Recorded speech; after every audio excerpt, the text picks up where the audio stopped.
It's hard to believe these numbers, but they are true. Every 11 minutes, a child is born with an autism spectrum disorder.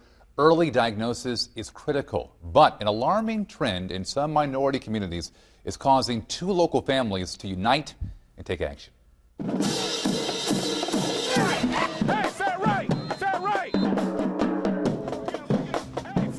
Friday night lights shine on high school players and those who come out to support them. On one sideline, a coach instructs his young charges. Across the field, in the stands, a mom proudly wears her son's number on a jersey. The coach and the mom, on this night, they are on opposite sides. But every day of the year, they share the same challenges and have similar hopes.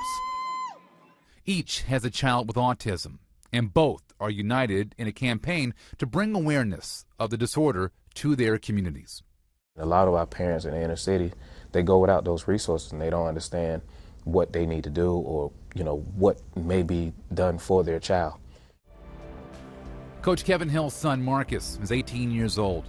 Marcus lives hundreds of miles away at an assisted living facility where it is hoped he will learn the skills necessary to live a fruitful life. Marcus was diagnosed with autism when he was 5, though Coach Hill had concerns much earlier. There was some signs there at the age of 2 because, he stopped doing a lot of the normal things, just the unresponsiveness.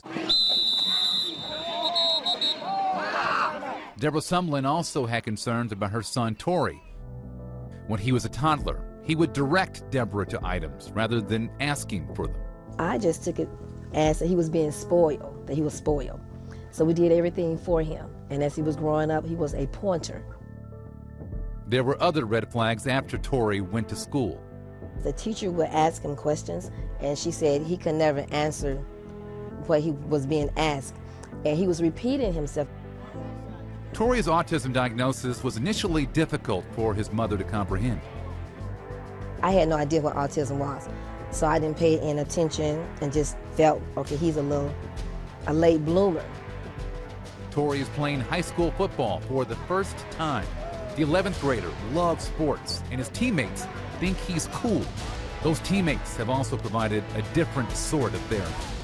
They really just built up his confidence a lot, and as of today, he knows that something's different, but at the same time, he doesn't look at it as a negative. The Centers for Disease Control reports that African American children are not getting diagnosed as quickly as white children. Coach Hill and Deborah Sumlin want to get the word out about the importance of early testing and intervention when a child has developmental issues. Families can then take advantage of a wide range of resources. Be patient and do your research. Know what's available. The diagnosis is not a deal breaker. It should never be seen as a deal breaker. And if you want more information about autism and understanding the early signs, go to the Autism Society of Georgia's website at autismsocietyga.org.